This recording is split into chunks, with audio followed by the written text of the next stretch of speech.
नौजवान था और यतीम भी था। शौक बन गया दीन पढ़ने का। मोहल्लेदार इलाके वाले कहने लगे कहाँ से कमाएगा, ना बाप है, ना माँ है, ना घर है, कहाँ से। हजरत रूमी कहते हैं नौजवान ने जंगल में झोंपड़ी लगा ली। वहाँ वो सुबह मदरसे जाता, शाम को जंगल में रहता, वहाँ अल्लाह अल्लाह करता, सबक याद करता। एक दिन बादशाह की बेटी रास्ता भूल गई, जंगल में आई सहेलियों के साथ, बॉडीगार्ड भी साथ थे पर रास्ता भूल गई। खोती खोती शाम हो गई, ऐसी खोई कि जब रात गहरी हो गई तो आके उस नौजवान के पास रुकी और चिल्लाने लगी। शेर के दहाड़ने की आवाज आती है, भेड़िए के बोलने की आवाज आती है। नौजवान अकेला, सहेलियां बिछड़ गई, गार्ड बिछड़ गए। कहने लगी मैं परेशान हूँ, मुझे जगह मिल जाएगी। नौजवान कहता मैंने शहजादी देखी और मुझे भी पता था कि घर एक ही है और आग को अंदर से दरवाजा भी बंद करना पड़ता है, जंगल जानवर भी आ जाते हैं। कहते मेरी छोटी सी कुटिया में, झोंपड़ी में वो आई, रो के कहने लगी सहारा कोई नहीं, अगर मैं पीछे निकलूंगी तो भेड़िए खा जाएगा। कहते मैंने उसे जगह दे दी। अकेली औरत, चिराग जल रहा है, सबक याद कर रहा हूँ। मेरे नबी पाक ने फरमाया जहाँ मर्द औरत अकेले हो तीसरा शैतान होता है। और शहजादी, वो बच्चा कहता है सबक याद करता रहा सारी रात। वो बच्ची को कहा सो जा, पर वो कहती है नींद मुझे भी कहाँ आई। ऐसे मौक़ों पर नींद, सारी रात सबक याद करता। थोड़ी थोड़ी देर के बाद चिराग जलता तो उस पर उंगली रखता, हाथ जलता तो पीछे खींचने, फिर दूसरी उंगली रखता, थोड़ी देर के बाद जलता तो खींचने, हाथ सारा जल गया। सुबह किरणें चमकी तो कहने लगा चल निकल जा, दौड़ जा, बस बड़ा सब्र का इम्तिहान हो गया, चली जा। शहजादी बाहर निकली, सिपाही ढूंढ रहे थे। बादशाह खुद जंगल में निकला हुआ था, मेरी बेटी मिल गई। बादशाह तन्हाई में जाके कहने लगा बेटा मैं दुनिया को बताऊंगा कि मेरी बेटी खोई नहीं थी, सिपाही साथ ही थे। ये बड़ा मुश्किल होता है, बेटी तो भूल के भी रात कहीं रह पड़े तो लोग जीने नहीं देते, तो बेटा मुश्किल हो जाएगा मेरे लिए। कहाँ थी? उसने कहा नेक नौजवान के पास। उसने कहा बेटा मैं तो तेरी बात मानूंगा पर दुनिया नहीं मानेगी। अगर उस नौजवान ने किसी को बता दिया कि तू उसके पास थी तो फिर लोग मेरा जीना मुहाल कर देंगे। बेटा मैं मर जाऊंगा, मेरी मजबूरी ये है कि वो कहीं राज ना उगल दे वो नौजवान, उसे कत्ल करना पड़ेगा। औरत ने मिन्नतें की, उस बेटी ने कहा मेरे मौसम को मारोगे, रोई। और वो कहने लगा मैं बादशाह, वो मेरा अपना वकार है, मैं उसको छोड़ नहीं सकता। गिरफ्तार कर लाए सिपाही। वक्त तय हो गया सजा का। अकेले कारकोशरी में रखा गया, जो उसके खास एतबार वाले थे उनकी ड्यूटी लगाई। बादशाह ने बुलाया, पहले बिलम आया। औरत कहने लगी, बेटी कहने लगी एक दफा तो बुलाओ ना, एक सवाल बस पर्दे में रह के पूछना है और फिर जो आपका जी चाहे, मेरे मौसम को मारना तो है, तो मर्जी आपकी। सामने खड़ा किया, नौजवान पर्दे के पीछे, औरत खड़ी हो गई। बादशाह बीच बैठ गया। बीबी कहने लगी सारी रात बेदार मैं भी रही, सोया तू भी नहीं। वो जो तू चिराग के करीब हाथ लगा के जलाता था वो समझ नहीं आई। नौजवान रो पड़ा, कहने लगा क्या करूं, मैंने रसूलुल्लाह का दीन पढ़ा है, क्या करूं, मैंने हुजूर का दीन पढ़ा है। मैंने पढ़ा है कि जानी को सबसे नीचे दोज़ख के सबसे निचले दर्जे में जलाया जाए, उसे जहन्नमियों का पीप और रेशा पिलाया जाए, कंद खिलाया जाए। ये रवायतें पड़ी हुई थी। थोड़ी थोड़ी देर के बाद शैतान मुझे कहता था बदकारी कर ले। मैं अपना हाथ उसी वक्त जब शैतान मशवरा देता तो मैं आग पे करता। मैं कहता अगर ये बर्दाश्त हो गई तो वो भी हो जाए। जब हाथ जलता तो मैं समझ जाता नहीं तुझसे तो ये नहीं बर्दाश्त होती तो वो कैसे हो। फिर मुझे शैतान मशवरा देता कोई देख नहीं रहा, तो बुलाने नहीं गया, खुद आई, मैं दूसरी उंगली लगा देता। मैंने हाथ जलाया और मैं समझ गया जब छोटे से चिराग की इतनी सी शमा की आग नहीं बर्दाश्त होती तो दोज़ख कैसे बर्दाश्त होगी। कहता मैं बाज आया। बादशाह ने ये कहानी सुनी, लफ्ज सुने तो चीख मार के रोया। कहने लगा तालिब इल्म तू तो मेरे नबी का सच्चा गुलाम है, और मेरे रसूल के जो सच्चे गुलाम होते हैं उन्हें फांसियां नहीं दी जाती, उन्हें तख्त पर बिठाया जाता है। अब तुझे सजा नहीं होगी बल्कि मैं अपनी बेटी का निकाह तेरे साथ करूंगा और मेरे बाद इस सल्तनत का बादशाह भी तू ही बनेगा। अब वो नौजवान वहां नारे लगा रहा है, कहता लोगों तुम मुझे कहते थे दीन से क्या मिलता है, दीन से तो अल्लाह तख्त व ताज भी अता फरमा देता है। अगर नौजवान शर्मो हया वाले बन के रहे अल्लाह सारी इज्जतें दे देगा। देखे ना अल्लाह के फजल से इज्जत मिलती है, और जब कोई इज्जतदारों जैसा काम ही ना करे। एक बात और अर्ज करनी है पर वक्त थोड़ा रह गया।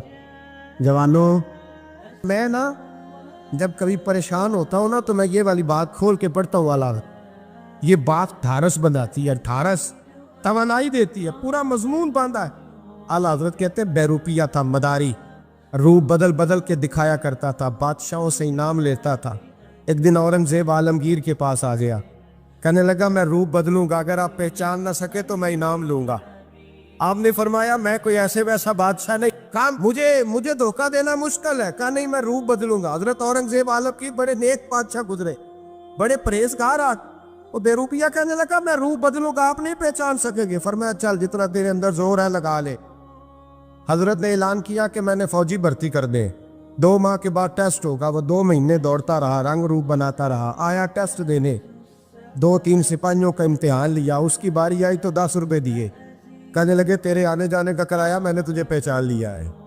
کچھ دنوں کے بعد جانے لگے سفر پر, تو بھکاری آ گئے خیرات مانگنے. اس نے بھی سارے منہ پر سیاہی مال لی, کپڑے پھاڑ لیے, سر کے بال مڈا لیے, پگے تک کٹا لی, بدرنگ ہو کے آیا. کاسا آگے کیا تو حضرت نے 10 روپے ڈالے, کہنے لگے تیرے آنے جانے کا کرایہ میں نے پہچان لیا ہے. کچھ دن گزرے تو ٹیچر کی ضرورت تھی. اس نے مونچھیں بڑی کر لی, داڑھی نکلی لگا لی, سر پہ جنا کیپ پہن لی, ایک شیروانی لے لی اور ہاتھ میں چھڑی پکڑ کے آیا. کہنے لگا میں استاد ہوں, 2-4 بندوں کا امتحان لیا. اس کی باری آئی تو 5 روپے دیے, 10 روپے دیے, کہا تیرا کرایہ میں نے پہچان لیا. 2 سال گزر گئے. وہ جب بھی آتا حضرت پہچان لیتے. ایک دن سفر پہ جا رہے تھے, بہت بڑا لشکر تھا, جہاد کرنے جا رہے تھے اورنگزیب عالمگیر. تو دیکھا ایک پہاڑی ہے, پہاڑی پہ لوگ جا بھی رہے ہیں آ بھی رہے. اورنگزیب عالمگیر پوچھنے لگے یہاں کیا ہے؟ کہنے لگے بابا جی بیٹھے ہیں دعا کرتے ہیں, اللہ کے نیک بندے ہیں.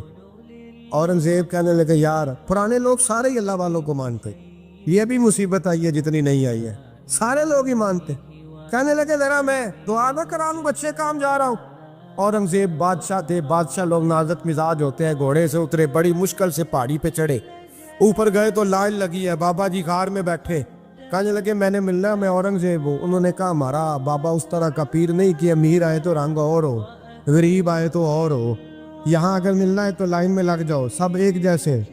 اب لائن میں کھڑے ہو گئے, 50 آدمی آگے تھے. کہتے ہیں 51واں نمبر تھا. تھک گیا دھوپ میں کھڑا کھڑا. جب میں پہنچا غار کے دہانے تو میں نے بابا جی کے چہرے پہ نظر ڈالی تو بڑا نورانی چہرہ, بڑی خوبصورت لب و لہجہ. میں نے کہا میرے جیسا آدمی بھی پگڑی باندھ لے تو اچھا لگنے لگ جاتا ہے, بڑا خوبصورت انداز. کہتے ہیں میں ان کے پاس اتحیات کی حالت میں بیٹھ گیا.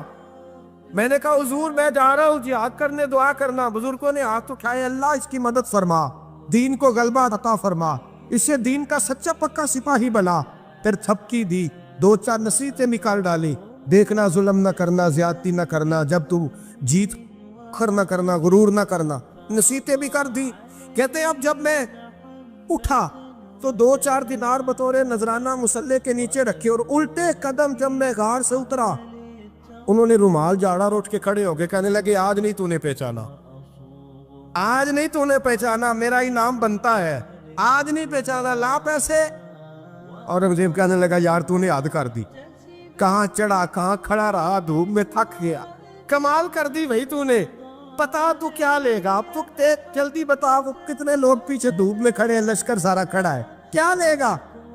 اس نے کہا سب سے قیمتی ہیرے وہ ہے جو تیرے سر کے تاج میں لگے ہوئے, مجھے تیرا تاج چاہیے. او بھائیو سننا اور یاد رکھنا, میرے اعلیٰ حضرت کہتے ہیں بادشاہ نے سر کے اوپر سے تاج اتارا, بہروپیے کے قدموں میں رکھا اور کہنے لگے یہ لے, اور یہ تو تیرا مانگنے پر میں نے دیا ہے نا, میں واپس آتا ہوں تو آنا میں اپنی مرضی سے بھی تجھے دوں گا. تو نے اورنگزیب جیسے بندے کو دھوکہ دیا, آنا میں اس وقت بھی دوں گا. وہ دے کر بس بات ختم ہو گئی, حق ہو گئی. دے کر کہتے ہیں جب میں پلٹا نا واپس, بہروپیے نے آواز دی بادشاہ ٹھہر جا. تو میں نے پلٹ کے دیکھا تو کہنے لگے یہ اپنا تاج لے جا, اٹھا اور لے جا. میں نے کہا 2 سال بیت گئے تجھے محنت کرتے, آج قابو آیا تو لے جاؤ. کہنے لگا لے جا, مسئلہ سمجھ میں آ گیا. میں نے کہا مجھے بھی تو سمجھانا. کہتے ہیں وہ پھوٹ پھوٹ کے رویا, اس کی آنکھیں برس پڑی, سیلاب کی طرح آنسو بہہ نکلے, تڑپا اور رو کے کہنے لگا بادشاہ میں نے جھوٹ موٹ رسول اللہ کی غلامی اختیار کی تھی, جھوٹ موٹ کی داڑھی, جھوٹ موٹ کی پگڑی, جھوٹ موٹ کا فقر, میں نے جھوٹ موٹ نبی پاک کا لباس پہنا ہے, تو تیرے جیسے بادشاہوں کے تاج میرے قدموں میں آ گئے ہیں.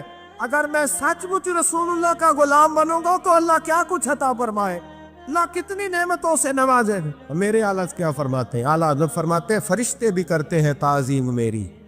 कौन जी? अल्लाह। ऐसा अकीदा भी कम मिलेगा जो बरेली के इमाम का अकीदा है, ऐसा भी कम। कहते हैं फरिश्ते भी करते हैं ताज़ीम मेरी। क्यों? फरमाने लगे फिदा हो के उन पर ये इज्जत मिली। बगदाद के एक दरवेश आलिम थे, तो वो जब भी नमाज पढ़ाते ना तो किसी ताजर की 2 बीवियों के बारे में दुआ मांगते। तवज्जो है मेरी बात पर? नमाज पढ़ाते तो कहते अल्लाह उस ताजर की 2 बीवियों को अपनी खास रहमतें अता फरमा। एक दिन लोग उनके गिर्द इकट्ठे हो गए, कहने लगे बाबा जी बताएं तो सही वो बीवियां कौन थी जिनके लिए आप दुआ मांगते? तो फरमाने लगे मेरे शहर का एक ताजर था, बहुत बड़ा ताजर था, मालदार था पर बे औलाद था। उसे बगदाद से मुल्क शाम जाना पड़ता था तिजारत करने, और कई कई महीने उसे शाम के मुल्क में रहना पड़ता था। उसने इस तरह किया कि वहां भी एक शादी कर ली। तो जो है ना मेरी बात पर, क्या कर लिया उसने? दूसरी शादी करना मर्द के लिए जायज़ है, तीसरी करना भी, चौथी करना भी भैया के वक्त, मगर अगर इंसाफ कर सके तो। अगर चारों में हम ना आधा मसला सुनते हैं और आधा ही बयान करते हैं, अगर इंसाफ ना कर सके फिर उसके लिए 4 जायज़, फिर वो एक ही रखेगा। तो अजीज दोस्त, दूसरा निकाह कर लिया, शादी हो गई। अब वो वहाँ कुछ ज़्यादा वक्त गुजारने लगा, मालदार आदमी था, बीवी को मकान भी लेके दे दिया। अब वो जरा देर से आता वापिस, और जब आता भी तो उसके वो वाले अंदाज ना होते जो पहले हुआ करते थे। अब बीवी से बड़ा जासूस भी कोई नहीं होता, उसको तो पहले पता चल जाता है कि माजरा क्या है, उसे बड़ी खबर होती है। तो उसने महसूस कर लिया कि बदले बदले से मेरी सरकार नज़र आते। वो कहने लगी अब के जब आता जाता है तो इसके हालात कुछ बदले बदले से हैं, माहौल कुछ और है। उसने एक बूढ़ा आदमी जो उसका अजीज़ भी था और समझदार भी था उसको तैयार किया। कहने लगी अब के जब मुल्क के शाम जाए ना तो इसका पीछा करना और ख़बर करना कि कहाँ रहता है, कहाँ जाता है, क्या करता है। वो बूढ़े बुजुर्ग जो थे वो खातून के कहने पर कुछ उसने किराया भी दिया। वो उस ताजर के पीछे गए और वापस आके खबर दी। कहने लगे कि ये तो 2-3 साल बीत गए, इसने वहाँ भी शादी की हुई है, तुझे बताया ही नहीं। बीवी बड़ी समझदार थी, हौसला मंद, ज़ीरत, उसने शोर नहीं मचाया। उसने कहा कि मैं ना अब जब आएगा ना तो तरीके से बात करूँगी और पूछूंगी कि ऐसा क्यों किया। और ये भी उसने आके बताया कि अगर तेरे साथ निकाह के बाद उसे औलाद नहीं मिली तो औलाद वहाँ भी कोई नहीं, कि मुकम्मल तफसीलात। अब जब इस दफ़ा खामद आया तो आते ही वो बीमार हो गया, कमज़ोर होने लगा। अब खातून ने मुनासिब नहीं समझा कि आते ही धड़ाम से मैं उसके सर पर ये ठोड़ दूँ कि तूने निकाह किया हुआ है और मुझे बताया नहीं। वो जरा तसल्ली में रही, कुछ वो बीमार था, हौसला रखा, खिदमत करती रही। कुछ दिन गुजरे तो वो ताजर इंतकाल कर गया, फौत हो गया। अब राज खोल न सका, इद्दत गुजारी, और जब सारा माल जमा किया ना तो अशरफियों की बोरियां भर गई। सारा माल उस बीबी का, 4 बोरियों में अशरफियां, 4। यहाँ तो पेट का दोज़ख है, माज़ अल्लाह, भरता ही नहीं। हाल मिन मजीद, हाल मिन मजीद। वो जो कहते थे ना कि बस बाहर चला जाऊं और बाहर मैं कुछ थोड़े से पैसे कमा के 2-3 साल में लौट आऊँगा, फिर यहाँ आके कोई कारोबार करूँगा, वो गए हैं तो वापस नहीं आए। वो जो कहते थे ना बस मैंने इतना सा कारोबार करना है कि मकान बन जाए, उन्होंने 4 मकान भी बना लिए हैं, लेकिन ब्रेक हल में मजीद की दौड़ है। अब 4 बोरियां उस औरत ने छुपाए रखी। कोई बंदा नहीं जानता बगदाद में कि मुल्क के शाम में ताजर की दूसरी बीवी भी है। जब वो फारिग हुई तो उसने उस बूढ़े जासूस को फिर बुलाया और 2 बोरियां ऊंट पे रखी, खुद भी साथ बैठी और मुल्क के शाम गई। अल्लाह अकबर। वो बुजुर्ग कहते हैं मैं ऐसे नहीं दुआ करता। उसको जाके कहने लगी मैं अकेली वारिस नहीं हूँ, आधे की वारिस तू भी है। मैं अकेली वारिस नहीं, ये तक़सीम विरासत है, आधी की वारिस तू भी है। तो रख अपने पैसे, मुझे पता है उसने निकाह किया था पर मुझे बताया नहीं था, तो रख अपने पैसे, मैं तुझे दे रही हूँ, आधे तेरे हैं आधे मेरे हैं। उसने नजर उठाई तो रो पड़ी, कहने लगी नहीं अब ये सारे तेरे ही हैं, اگر تو اللہ سے ڈرتی ہے تو میں بھی رب سے ڈرتی ہوں، اگر تو مصطفیٰ کریم کا کلمہ پڑھتی ہے تو میں بھی اسی نبی کی ماننے والی ہوں۔ کہا بات کیا ہے، میرا کیوں ہے سارا؟ تو وہ خاتون کہنے لگی وہ 2 سال 3 سال سے میرے ساتھ نکاح تھا اور اس نے بتایا تھا مجھے کہ میری بیوی بھی ہے، اور میں غریب تھی تو میرے والدین کو بھی بتایا تھا کہ میری دوسری شادی ہے۔ یہ مکان اس نے مجھے لے کے دیا تھا، میرے تمام اخراجات وہ پورے کرتا تھا، نان و نفقہ کا خیال رکھتا تھا، لیکن اب کہ جب وہ آیا تو وہ بیمار تھا۔ اس نے مجھے بتایا کہ مجھے طبیب نے بتایا ہے کہ میں شدید بیمار ہوں، شاید بچ نہ سکوں۔ تو کہنے لگی وہ مجھے کئی لاکھ روپے بھی دے گیا اور جاتے دفعہ مجھے طلاق بھی دے گیا، فارغ کر گیا۔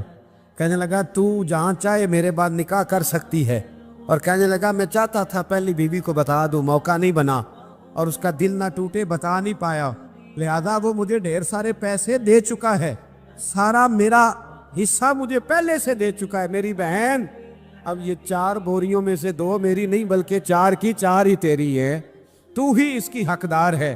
تو بزرگ کہتے ہیں مجھے بتاؤ جن کے اندر اس قسم کے تقوی کی جھلک ہو ان کے لیے ہر نماز کے بعد دعا مانگنی چاہیے کہ نہیں مانگنی چاہیے؟